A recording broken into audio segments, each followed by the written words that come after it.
Segera apa saja download yang disebut Quran oleh Al-Quran Tadabbur, maka dia meraih tafsir dalam keterbaik. genggaman Nah, contoh Anda. bulan Ramadan adalah bulan Al-Quran.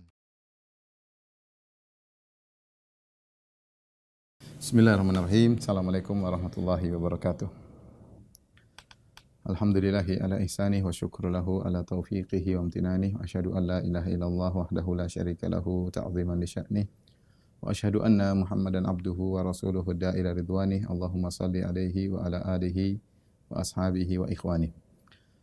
Ikhwan dan akhwat yang dirahmati Allah Subhanahu wa taala, para jamaah majelis Masjid As-Sunnah Bintaro yang dirahmati oleh Allah Subhanahu wa taala, kita melanjutkan bahasan kita tentang pemikiran dan aliran-aliran dalam Islam. Dan pada kesempatan kali ini kita akan bahas tentang istilah as-sufiyah, ya. Kenapa kita perlu mempelajari tentang istilah sufiyah? Karena as-sufiyah ya bisa dipahami dengan pemahaman yang benar dan juga bisa dipahami dengan pemahaman yang keliru ya.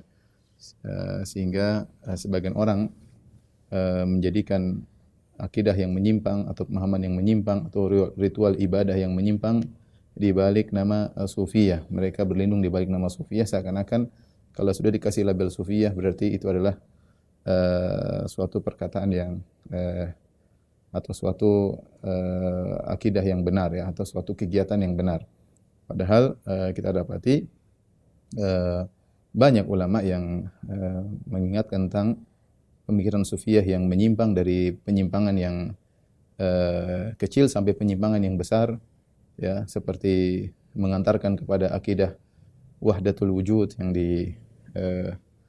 seperti yang dipelopori oleh atau digembar-gembarkan oleh Ibnu Arabi, demikian juga akidatul fana yang dipelopori oleh Abu Yazid Al-Bustami, kemudian juga Al-Ittihad ya, seperti yang dipelopori oleh Al-Hallaj ya, dan Sahrawardi dan yang lainnya ya. Bahkan di antara mereka ada yang dikafirkan oleh para ulama seperti Ibnu Arabi, dan bahkan di antara mereka ada yang divonis untuk dibunuh seperti Al-Hallaj ya. Para ulama di zamannya memvonis untuk membunuhnya karena pemikirannya yang zindiq ya. Ini menunjukkan bahwasanya ada sebagian pemikiran-pemikiran sufi yang berbahaya ya, dan semuanya berada di balik label sufiyah ya. Oleh karenanya kita perlu untuk mengenal apa itu sufiyah, bagaimana perkembangannya, mana yang bisa dimaknakan dengan makna yang baik dan mana yang bisa dimaknakan dengan makna yang buruk ya.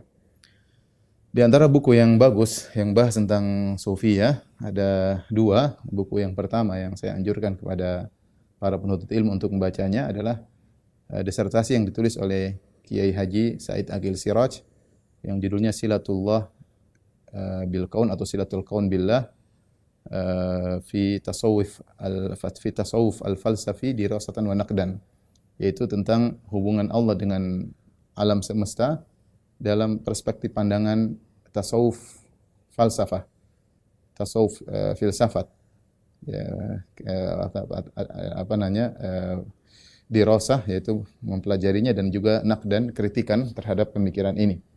Ini adalah disertasi yang sangat baik ya menurut saya sudah baca juga ya, Masya Allah, buku yang sangat bagus yang ditulis oleh Kiai Haji Said Agil Siraj tentang tasawuf falsafi ya, bagaimana keterkaitan sufiyah dengan filsafat Yunani dan yang lain. Demikian juga buku yang lain yang tulis baru-baru saja oleh Profesor Dr. Lutfullah bin Mulla Abdul Azim Khawjah ya.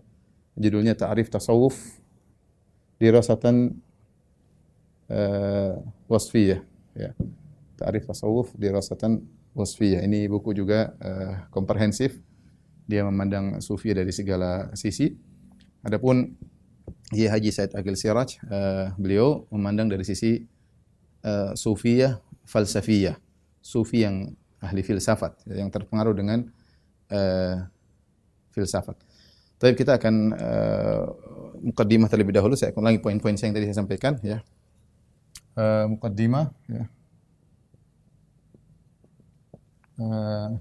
Pentingnya, urgensinya kita belajar ya.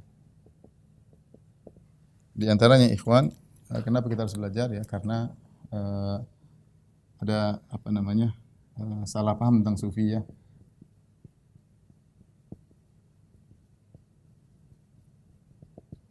Sufiyah semuanya apa namanya? Dimaknai dengan konotasi ya. Padahal ada juga yang dibawakan kepada makna yang baik sebagaimana dijelaskan oleh Ibnu Taimiyah rahimahullah dalam Majmu' Fatawa ya, jilid 11 ya. Halaman 18. Saya baru buka tadi ya. Kemudian banyaknya penyimpangan-penyimpangan dalam sufiyah ya. Baik dari sisi ibadah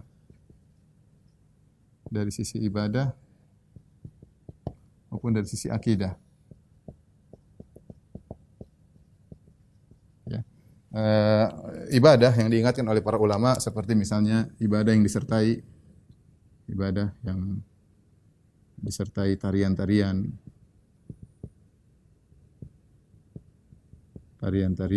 musik-musik dan semisalnya. Yang ini diingatkan oleh Imam Syafi'i ya. Beliau meninggalkan Baghdad, di antaranya ada suatu istilahnya takbir. Takbir ya, karena takbir itu kegiatan sufi ya, di mana mereka berzikir dengan nyanyian dan lain-lainnya ya. Imam Syafi'i tidak suka dengan hal tersebut. Kemudian dari sisi akidah, misalnya sebagian pemahaman sufiyah, tidak semuanya, sebagian pemahaman sufiyah, terutama yang falsafi, mengantarkan kepada kekufuran. Ada kekufuran seperti akidah al-ittihadiyah. Nanti apa bedanya? Wahdatul wujud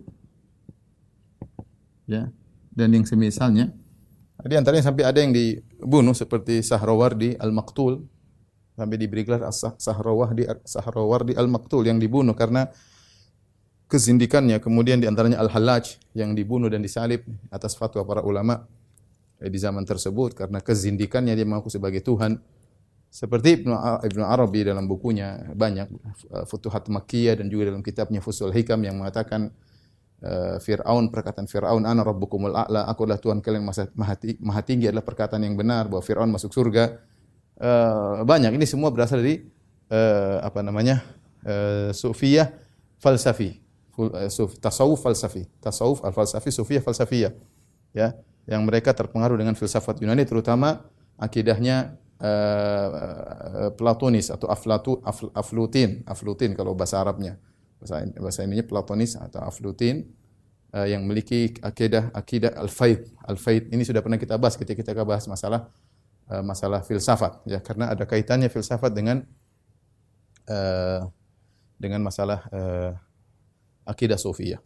Kemudian di antaranya juga dari si akidah misalnya ada pemahaman Nur Muhammadi. Nanti akan kita singgung sebagaimana ditulis oleh Ki Haji Said Agil Siraj. Tulisannya sangat bagus, sangat indah.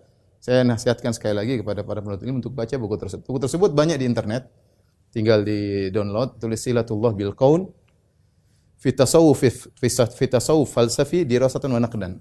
Risalah S3 ya. Dan insyaallah dapat 2 jilid, dibaca bermanfaat, tidak buang-buang waktu baca buku itu. Itu buku saya baca dengan menyenangkan, saya baca dengan senang, baca satu paragraf demi paragraf, tulisan yang sangat indah ya.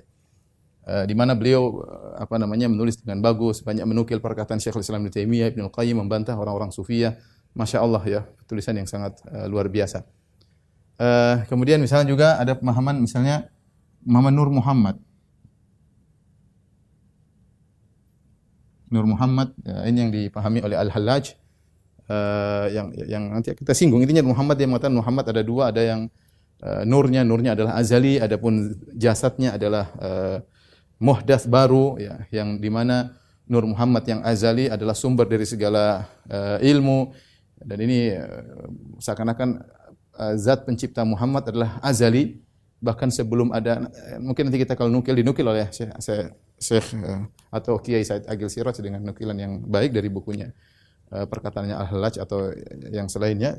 Dan ini pemahaman yang akhirnya mengantarkan kepada semua agama sama. Di antara filosofinya karena semua ilmu bersumber dari Nur Muhammad. Semua ilmu bersumber dari Muhammad, di antaranya ilmu-ilmu tentang agama-agama yang ada.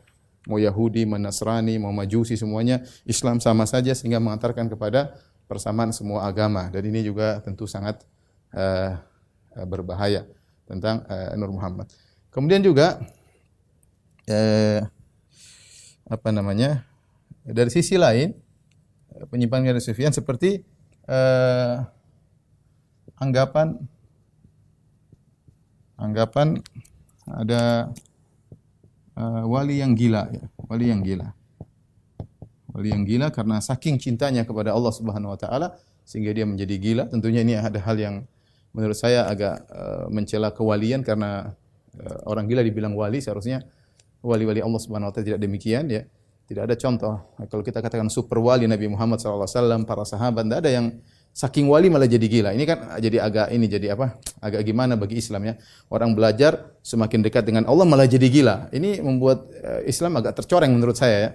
Bagaimana orang semakin dekat dengan Allah malah semakin menjadi gila ya. Ini hal yang menurut saya tidak pantas untuk diberikan label kepada para wali. Wali-wali Allah kita tahu, para sahabat, mereka tidak ada yang gila ya.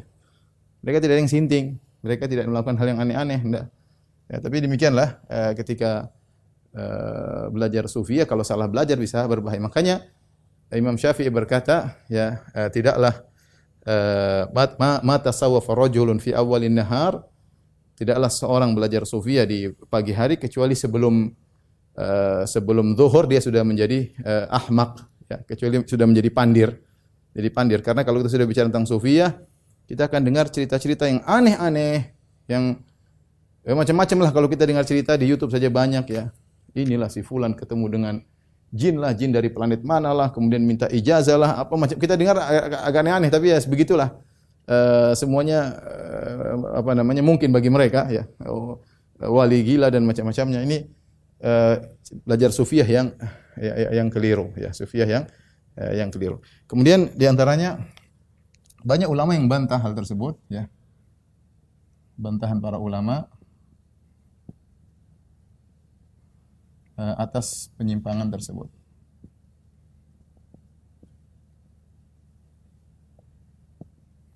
Di antaranya yang bantah misalnya misalnya Ibnu Jauzi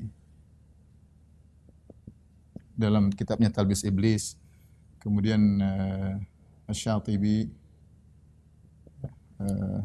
dalam kitabnya Al-I'tisam, kemudian Ibn Taimiyah dalam Majmu' Fatawa jilid 10 jilid 11, kemudian juga dalam kitabnya Al-Istiqamah, dalam kitab Rad al-Syadzili, Bughyatul Murtad ya.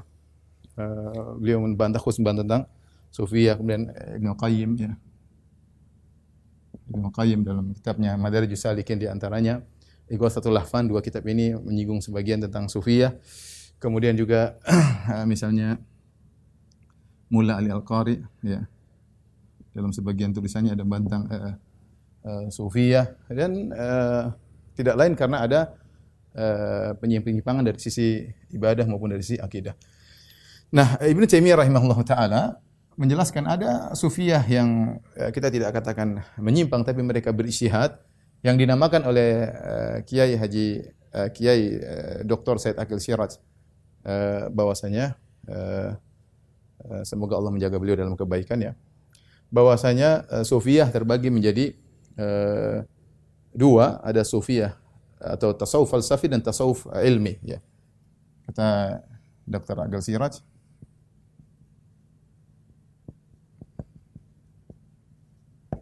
bahwasanya tasawuf terbagi menjadi dua.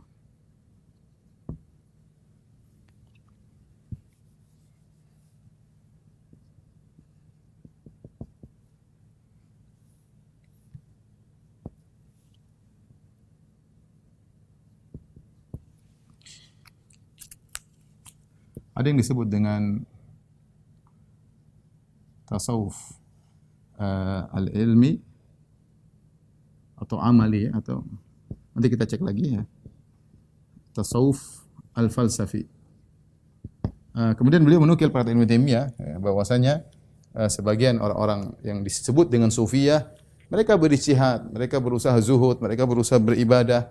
Ya, di antara mereka ada yang minas sabiqin ya, ada di antara mereka minal muqtasidin, dan mereka tidak maksum, di antara mereka ada yang keliru, tapi intinya mereka sebagaimana yang lain mereka mujtahidin. Begitu kata Ibnu Taimiyah rahimahullah taala untuk membedakan tasawuf al-falsafi.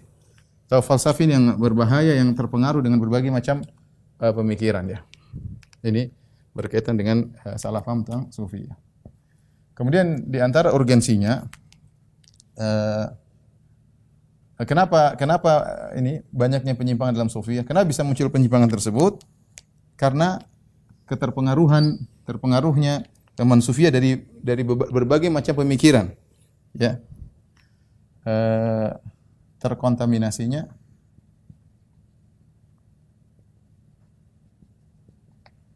tasawuf dengan berbagai pemikiran. Di antaranya tadi dipengaruhi oleh filsafat Yunani,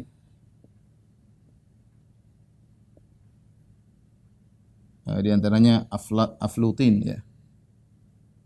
Aflutin atau Platonis ya.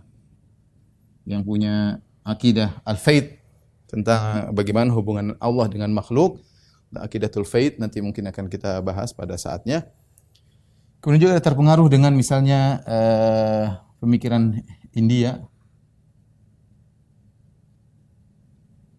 Seperti ada di antara mereka yang punya guru dari India yang akhirnya ada namanya meditasi ya. Meditasi untuk mencapai fana dan kemudian akhirnya menuju kepada nirwana ya. Seperti akidahnya orang Buddha ya. Ini disebutkan oleh para ulama sebagaimana dinukil juga oleh Kiai Haji Dr. Said Aqil Siraj hafizahullah taala. Taib. Inilah mungkin urgensi kita perlu belajar. Itu ada banyak hal-hal yang lain, tapi saya kasih gambaran tentang kenapa kita harus belajar agar kita bisa membenahi kalau ada yang keliru ya. Jangan sampai seorang kalau sudah kemudian masang dirinya di bawah label sufiyah berarti dia pasti benar. Enggak, lafal sufiyah ini lafal yang ya, terkadang bisa dimaknakan benar dan seringnya bisa dimaknakan dengan konotasi yang buruk karena munculnya berbagai macam pemikiran-pemikiran tentang sufiyah ya. Baik. Mukadimah yang pertama tadi tentang urgensinya, yang kedua tentang definisi tasawuf.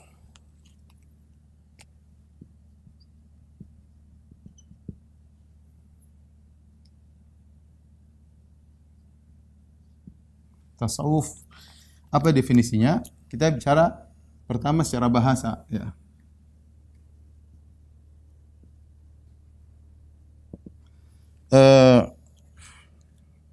Secara bahasa maka sangat membingungkan para ulama tentang sebenarnya sufi itu dari mana ya, kata sufi ya. Sufi itu sebenarnya akar katanya dari apa ya? Maka ada berbagai macam pendapat sebagaimana dinukil oleh Dr. Said Aqil Siraj dalam bukunya dan juga dinukil oleh dalam kitab yang saya tadi tunjukkan. Di antaranya berpendapat bahwasanya secara bahasa diambil dari as-safa.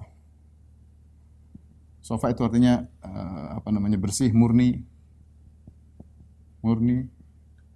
Di mana orang yang sufi maksudnya dia yang berusaha adalah orang yang berusaha untuk membersihkan jiwanya dari penyakit-penyakit hati, dari keburukan-keburukan.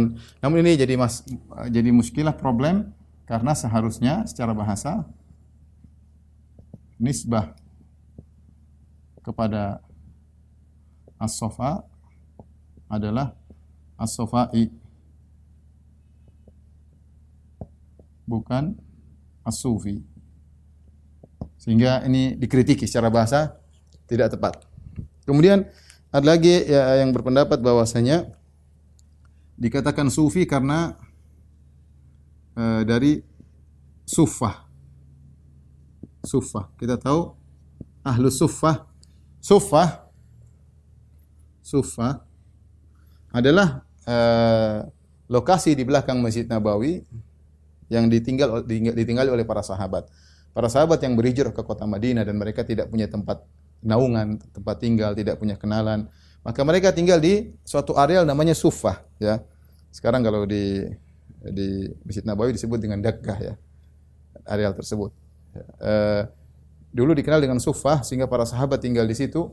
Mereka tinggal di situ karena mereka tidak punya tempat tinggal. Tapi kalau mereka sudah punya tempat tinggal, mereka tinggalkan tempat tersebut. Jadi mereka tinggal di Suffah, tidak punya rumah, tinggal di masjid karena darurat, bukan karena pilihan mereka, tapi karena darurat. Sehingga mereka tinggal di situ, ya. Namun ini juga dikritiki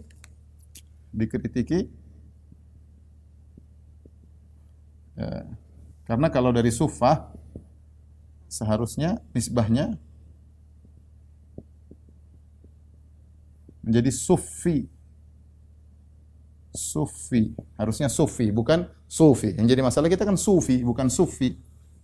Maka ini juga dikritiki. Kemudian juga ada yang mengatakan Sufi dari bahasa Yunani, ya. Yang dari Sufia, ya. Sufia, ya. Dari filosof. Filosof, Sufia itu artinya hikmah. Kata mereka Sufia dari bahasa Yunani, ya. Bahasa Yunani, ya. Allah alam bisawab. Apakah namun ini jadinya sin bukan sad, ini sin. Sufia, tapi mereka bilang namanya huruf sin kalau diterjemahkan ke bahasa Arab bisa dirubah jadi sad, sufi. Jadi namanya filosof, ya. Falsafah dari filu ada artinya pencinta dan sufia artinya adalah hikmah. Jadi filosof artinya pencinta hikmah. Kata mereka sufia berasal dari kata ini, ya. Sufi. Kemudian juga ada yang mengatakan berasal dari seorang namanya Al-Ghauth. Dia dikenal dengan Sufah, ya. Ada seorang namanya Al-Ghauth di zaman jahiliyah. Seseorang di zaman jahiliyah.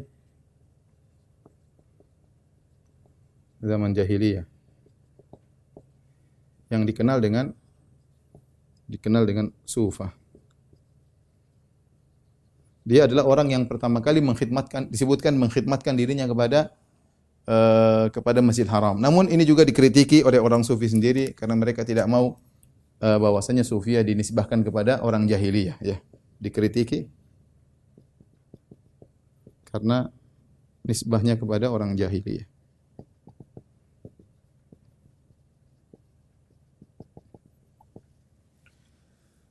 Kemudian di antaranya, ya,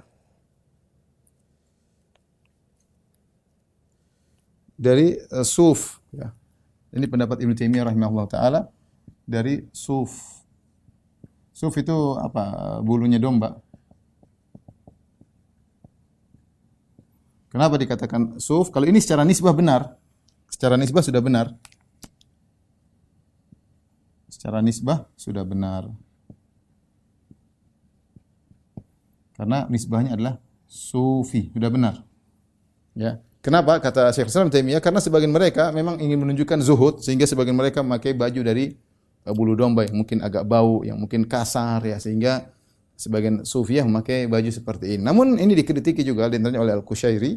Dia ada tokoh sufiyah juga, dia mengkritik, dia mengatakan bahwasanya tidak semua sufiyah memakai baju seperti itu. Lagi pula yang sering memakai baju tersebut adalah para ruhban dari orang-orang Nasara dan mereka tidak ingin dikatakan bertasyabuh dengan orang Nasara. Tapi intinya ini pendapat tidak tahu mana yang rajih dan sampai ada yang mengatakan pendapat terakhir bahwasanya sufi adalah isim jamid, bukan mustaq. Isim jamid maksudnya dia nama istilah sendiri tanpa ada akar katanya. Jamid maksudnya tanpa akar kata. Ya, sehingga mereka bilang tidak perlu kita cari-cari tahu akar katanya, tanpa akar kata. Ya. Demikianlah suatu nama yang diberikan kepada orang-orang yang seperti itu. Ya. Tapi yang perlu saya sampaikan bahwasanya istilah sufi sepakat istilah sufi tidak ada di zaman Nabi dan para sahabat. Dan para sahabat. Baru muncul di zaman para tabi'in, di zaman Hasan al-Basri, di zaman para tabi'in. Di zaman para tabi'in. Nah, ini tadi definisi secara bahasa saja, maka banyak versi dan ini cukup membingungkan ya, mana yang mau kita pilih. Karena tiba-tiba istilah itu muncul tapi mau dicari akar katanya diperselisihkan. Mau ikut ini ada yang kritik, mau ikut ini ada yang kritik, semuanya dikritiki. Semuanya dikritiki ya. Tapi adapun istilah, adapun di sini secara istilah terminologi ya. Maka lebih parah lagi istilahnya, lebih khilaf lagi di antara mereka. Lebih khilafnya lebih banyak lagi di antara para ahli tasawuf. Khilafnya lebih banyak lagi ya di kalangan para tasawuf. Ahli tasawuf.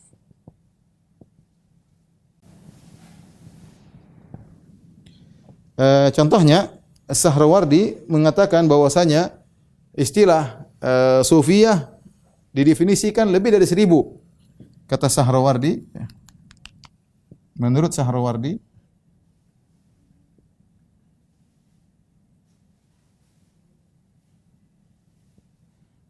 definisi lebih daripada 1000 definisi. Kemudian menurut Al-Qushairi ada 50 ya. Al-Qushairi mengatakan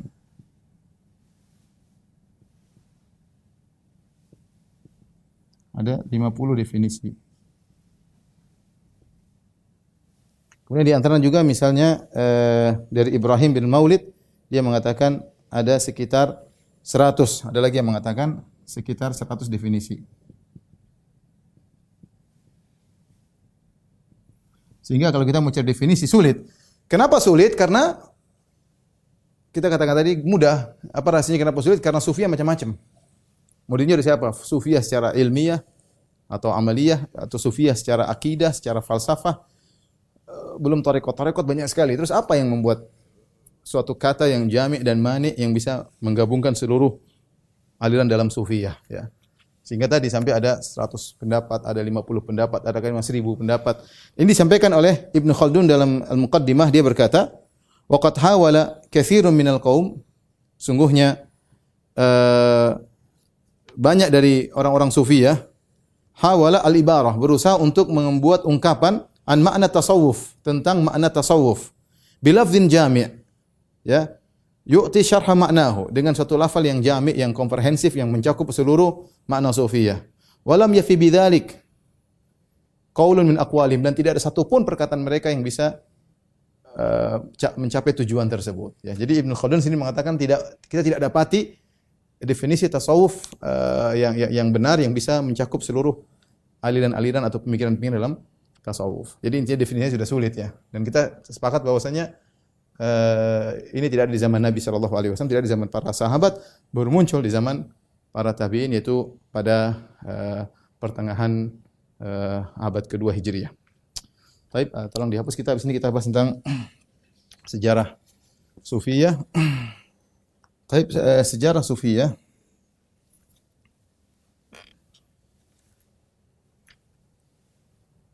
Atau ya, sejarah Sufiyah. Sejarah Sufiyah.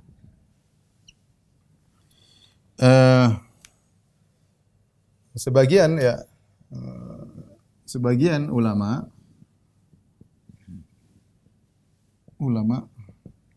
memandang Sufiyah sudah ada sejak zaman Nabi. Zaman Nabi sallallahu alaihi wasallam. Di antaranya misalnya seperti Abu Nuaim dalam kitabnya Al-Hilyah, dia mengatakan, Abu Nuaim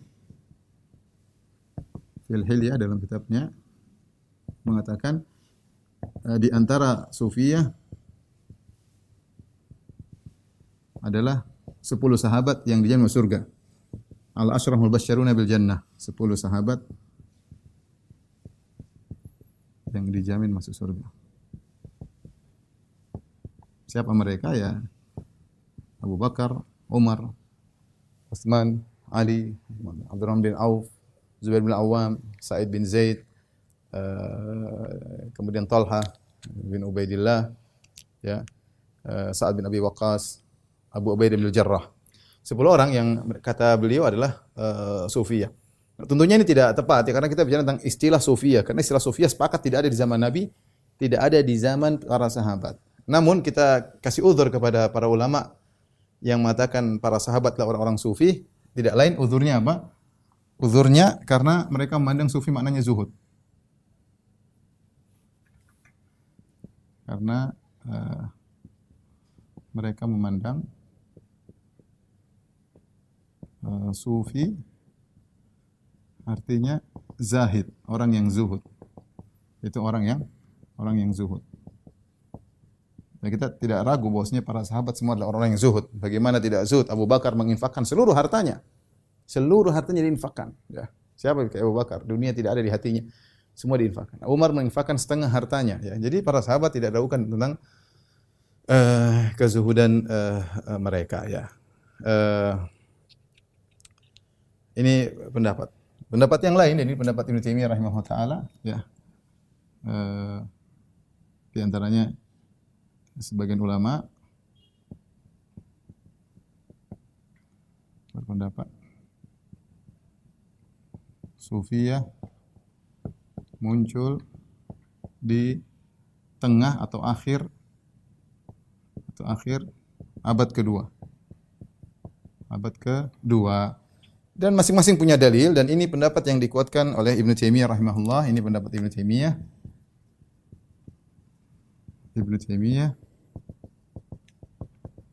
Dan dipilih oleh Kiai Haji Dr. Said Agil Siraj dalam risalahnya, ya.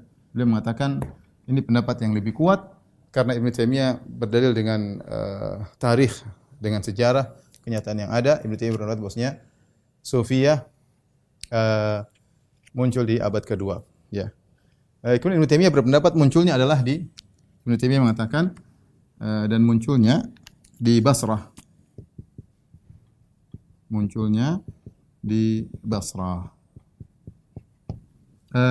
Pendapat yang lain, sebagian ulama berpendapat sufiyah sama muncul sekitar abad kedua ya, ini banyak ulama ya, seperti Ibnu Jauzi juga sama, dia bilang sufiyah muncul sebelum tahun 200 ya.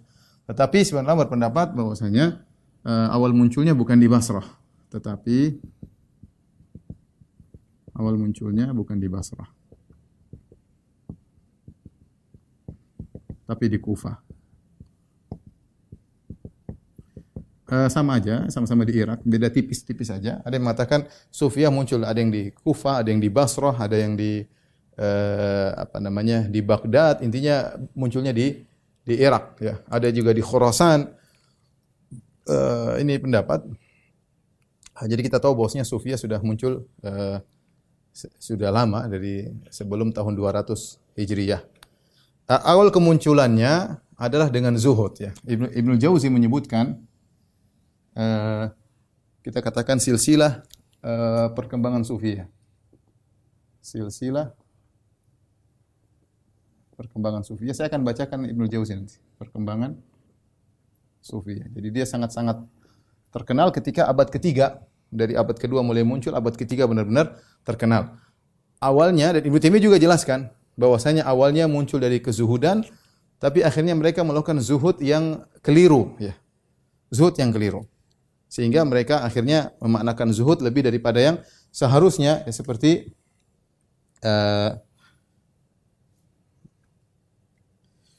kita bicara zuhud, ya. Kita bicara zuhud. Jadi awal mereka muncul dari namanya zuhud. zuhud. Ini sebab awal munculnya sufiyah.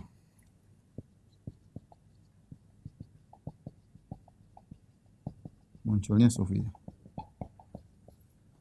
Tetapi zuhud kita bilang ada dua, ya. Ada zuhud yang syar'i, ada zuhud yang bid'i. Zuhud bid'ah. Ada zuhud yang zuhud syar'i.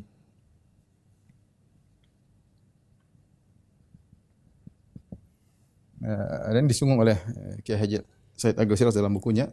Zuhud syar'i artinya yaitu thiqah bima indallah, percaya dengan apa yang Allah miliki daripada apa yang di tangan kita. Atau Ibnu Taimiyah mengatakan zuhud adalah tarku ma la yanfa'u fil akhirah, meninggalkan sesuatu yang tidak bermanfaat di akhirat. Ini zuhud yang sesungguhnya. Seorang melakukan sesuatu dia pikir manfaat enggak di akhirat. Kalau enggak bermanfaat dia tinggalkan. Itu namanya zuhud, ya. Dan para Nabi SAW, para sahabat mereka mempraktikkan zuhud, ya. Mereka mempraktikkan bukan meninggalkan dunia secara total, tidak, tapi mereka gunakan dunia untuk meraih akhirat, ya. Mereka menggunakan dunia untuk meraih akhirat. Adapun zuhud yang bid'i, ya. Makanya Allah Subhanahu wa taala dalam Al-Qur'an, ya, bukan berarti harus meninggalkan dunia, ya. Makanya dalam Al-Qur'an, ya, banyak ayat suruh berinfak. Ayat suruh berinfak. Nah, kalau disuruh berinfak, mau tidak mau seorang harus bekerja untuk bisa memiliki harta, untuk bisa berinfak. Dan makanya ini menunjukkan dunia dicari untuk akhirat, ya. Bukan meninggalkan dunia secara total, itu zuhud yang bid'ah. Kemudian contohnya misalnya Allah mengatakan wabtaghi, dan ayat ini diantaranya seperti firman Allah Subhanahu wa taala wabtaghi fima atakallah ad-darul akhirah wala tansa nasibaka minad dunya wala tansa nasibaka minad dunya. Ini nasihat orang-orang soleh dari kaum Musa kepada Qarun. Kata mereka, wabtaghi fima atakallahu ad-darul akhirah. Hendaknya carilah dengan apa yang Allah berikan kepadamu dunia, carilah akhirat. Wala tansa nasibaka minad dunya, dan jangan lupakan bagian dari duniamu, ya. Tidak jadi masalah. Allah juga berfirman misalnya dilarang mengharamkan yang halal. Haramkan yang halal. Ya. Kata Allah, ya ayyuhalladzina amanu la tuharrimu thayyibati ma ahallallahu lakum. Wahai orang beriman, janganlah kalian mengharamkan apa yang Allah halalkan bagi kalian. Allah berfirman, qul man harrama zinatallahi allati akhraja li ibadihi wat thayyibati minar rizq. Siapakah yang mengharamkan perhiasan yang Allah keluarkan bagi hamba-hambanya dan perkara-perkara baik, ya, thayyibati, rizki-rizki yang baik, ya. Tidak boleh asal mengharamkan. Kemudian juga seperti hadis-hadis Nabi sallallahu alaihi wasallam, ya. Misalnya hadis Salman dan Abu Darda radhiyallahu ta'ala anhuma. Jelas ketika Abu Darda inginnya puasa melulu, ya, sehingga lupa dengan istrinya, ya, lupa dengan kesehatannya, maka Salman menegur. Kata Salman, inna li rabbika 'alaika haqqan, sungguhnya Rabbmu punya hak. Wa li jasadika 'alaika haqqan, badanmu punya hak untuk istirahat. Wa li zawrika 'alaika haqqan, tamu punya hak untuk dijamu. Wa li ahlika 'alaika haqqan, dan istrimu punya hak untuk kau perhatikan, mesrai dan yang lainnya. Fa'ati kulladzi haqqin haqqah. Dan maka berikanlah masing-masing haknya. Jadi kalau kita praktek para sahabat, mereka pikiran mereka akhirat, tapi bukan berarti mereka meninggalkan dunia. Mereka mengolah dunia. Dunia di tangan mereka, tapi hati mereka di akhirat, ya. Sehingga mereka lebih percaya athiqa bima indallah, mereka percaya dengan apa yang Allah janjikan, bukan percaya dengan apa yang di tangan mereka. Itu namanya zuhud. Tarku ma la yanfa'u fil akhirah, meninggalkan perkara yang tidak bermanfaat di akhirat, ya. Dan kita tahu bahwasanya ada sahabat-sahabat yang kaya raya seperti Abdurrahman bin Auf, dan ada bahkan para nabi yang kaya raya seperti Nabi Sulaiman, Nabi Daud. Jadi intinya zuhud bukan berarti harus meninggalkan dunia. Nah, muncul mereka tatkala melakukan zuhud berlebihan, ya, sehingga mereka, kata Ibnu Taimiyah rahimahullah taala, takut yang berlebihan, ya. Takut yang berlebihan. Seperti dalam sebagian kisah bagaimana sebagian mereka di bacaan Al-Quran langsung meninggal. Ya, takut mereka luar biasa. Tentu hal ini tidak sampai pada derajat Nabi dan para sahabat tidak demikian. Nabi itu tidak demikian ya. Ini khauf zaid yang berlebihan yang tidak dimaksudkan syariat dengan demikian. Karena orang berlebihan takut sini tidak bisa beraktivitas. Ya, sehingga dibacain Al-Quran meninggal. Ini beberapa ada yang pingsan, ada yang meninggal. Ibnu Taimiyah sebutkan. Ini contoh zuhud yang tidak tepat ya. Seperti meninggalkan dunia total. Dunia secara total.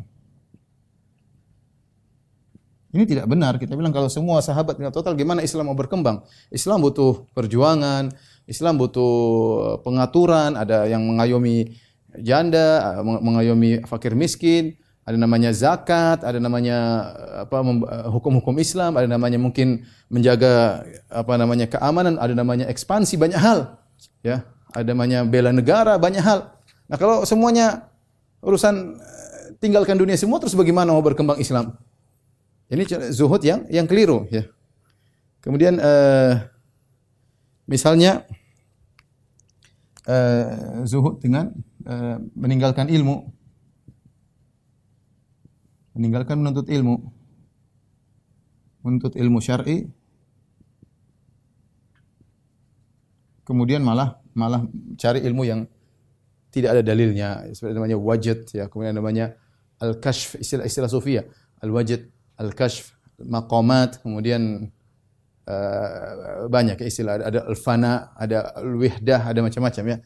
Nah, ini awalnya mereka berangkat dari zuhud yang syar'i, kemudian akhirnya berpindah ya, ini awalnya, kemudian menuju ke zuhud yang tidak syar'i, akhirnya setelah itu semakin parah ya, semakin parah terjerumus dalam penyimpangan akidah.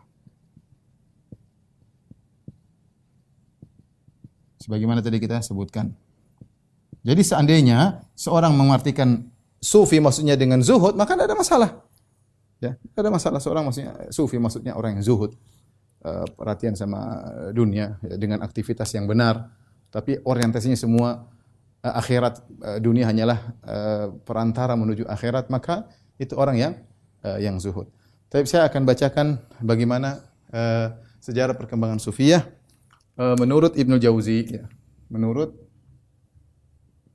Ibnu Jauzi dalam kitabnya Talbis Iblis. Talbis Iblis. Masih ada waktu. Ibnu Jauzi mengatakan ya, wa ala hadza kana awailul qaum, yaitu demikianlah pertama kali ya, mereka perhatian dengan akhirat ya, meninggalkan dunia ya. Falabbasa iblis alaihim fi asya. Kemudian akhirnya iblis memberi syubhat kepada mereka, menjadikan mereka rancu ya dalam banyak perkara. Ya, tsumma labbasa ala man ba'dahum min tabi'ihim. Kemudian lebih parah lagi yang setelahnya dan setelahnya. Fa kullama madha qarnun zada tam'uhu fil qarni tsani fa zada talbisuhu alaihim. Semakin bertambah generasi semakin parah gangguan iblis. Ila an tamakkana minal mutaakhirin ghayat tamakkun, sampai iblis akhirnya benar-benar menguasai orang-orang sufiyah yang belakangan ya. Wa kana aslu talbisihi alaihim annahu saddahum anil ilmi. Pertama kali yang buat mereka bisa terjebak karena mereka dijauhkan dari ilmu. Iblis melarang mereka. Kalau mereka ilmu kan mereka tahu, sahabat tidak seperti itu. Zuhud versi sahabat tidak seperti zuhud yang mereka lakukan. Di antaranya iblis menghalangi mereka dari ilmu. Wa arahum annal maqsud al amal, dan iblis menampakkan yang penting amal. Ya, ilmu enggak usah. Falamma atfa'a misbahul ilmi indahum takhabbatu fi dhulumat. Tatkala lampu ilmu redup pada mereka, maka mereka pun berjalan ngawur dalam kegelapan. Kemudian dia mentafsir. Faminhum man arahu annal maqsud min dzalika tarkud dunya fil jumlah. Di antara mereka ada yang aku lihat, mereka menganggap tujuan daripada sufi adalah meninggalkan dunia secara total. Farafadu ma yuslihu abnanahum. Mereka tidak mempedulikan perkara yang memperbaiki tubuh mereka. Ya. Wa syabbahul mal bil aqarib. Mereka memandang harta itu seperti kalajengking. Wa nasau annahu khuliqa lil masalih. Mereka lupa bahwasanya harta itu diciptakan untuk maslahatan banyak ya. Maslahat. Harta penting dalam Islam. Allah suruh berinfak banyak sekali. Mereka lupakan hal tersebut. Wa balagu fil hamali 'ala nufus hatta annahu kana fihi man la yataji'. Dan di antara mereka ada yang berlebih-lebihan memaksa jiwanya sampai di antara mereka ada yang tidak mau berbaring. Tidak mau berbaring. Wa haula'i kanat maqasidum hasanah. Kata Ibnu Jauzi, mereka itu tujuannya baik sebenarnya. Ghairu annahum ala ghairil jaddah, hanya saja mereka tidak sesuai dengan aturan yang benar. Ya. Kemudian dia sebutkan model kedua sufiyah. Wa fihi man kana liqillati ilmihi ya'malu bima yaqa'u ilaihi min al-ahaditsil mawdu'ah wa huwa la yadri. Di antara mereka ada karena sedikitnya ilmunya sehingga melakukan amalan-amalan yang berdasarkan hadis-hadis yang palsu yang dia dapatkan dan dia tidak tahu kalau itu palsu. Kemudian yang ketiga, ثم جاء أقوام فتكلموا لهم في الجوع والفقر والوسواس والخطرات وصنف في ذلك مثل حارث المحاسبي. Kemudian datang kaum yang lain yang mereka bicara tentang masalah lapar, pentingnya kefakiran, kemudian tentang waswas, tentang bisikan-bisikan hati. Kemudian mereka menulis buku-buku tentang hal ini, di antaranya Al-Harits Al-Muhasibi. Kemudian wajah akharun fahadzabu madhhab at-tasawuf. Kemudian datang lagi kelompok yang lain, mereka berusaha mengatur madhab tasawuf. Wa afraduhu bi sifatin mayyazuhu biha minal ikhtisas bil muraqqa'ah was sama' wal wajd wal raqs wat tasfiq wa tamayyuz bi ziyadatin nadhafah wa tahara. Datang satu kaum yang lain lagi, mereka mengatur tentang sufiyah ya. Ada sifat-sifat khusus yang membuat mereka terbedakan ya. Seperti mendengar kasidah-kasidah, al-wajid itu mereka merasa mendapat sesuatu, ada ilmu ilahi, warraqs joget-joget, tasfik tepuk-tepuk tangan ya. Mereka lebih bersihan dan lebih bersihan daripada yang lainnya.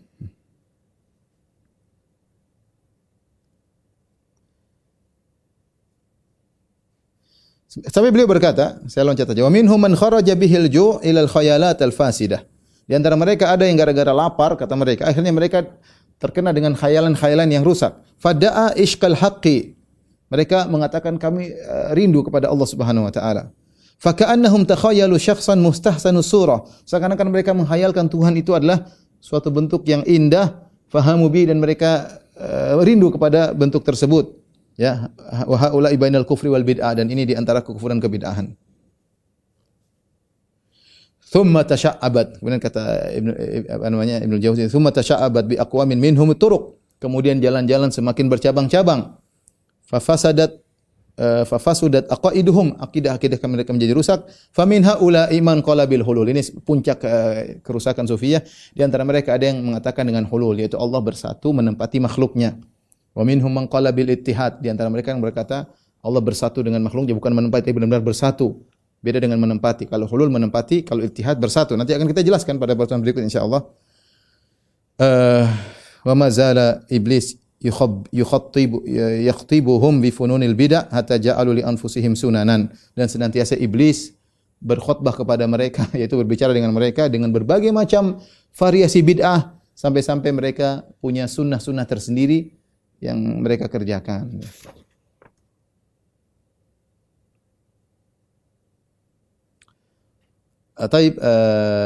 Ini mungkin yang saya sampaikan pada kesempatan kali ini. Karena akhwat yang rahmatillah subhanahu wa ta'ala. InsyaAllah kita lanjutkan. Kita akan bacakan dari pekan depan. Kita akan bacakan dari buku Kiai Haji Said Aqil Siraj insyaAllah. Karena bukunya bagus tentang tokoh-tokoh sufiyah insyaAllah ta'ala. Kita sama-sama berdoa semoga kaum muslimin diberi hidayah oleh Allah subhanahu wa ta'ala. Saudara-saudara kita yang masih mungkin terpengaruh dengan pemahaman sufiyah yang keliru, mudah-mudahan diberi petunjuk oleh Allah Subhanahu wa taala, dan semoga Allah mengumpulkan kita semuanya dalam surganya. Wabillahi taufiq wal hidayah. Assalamualaikum warahmatullahi wabarakatuh.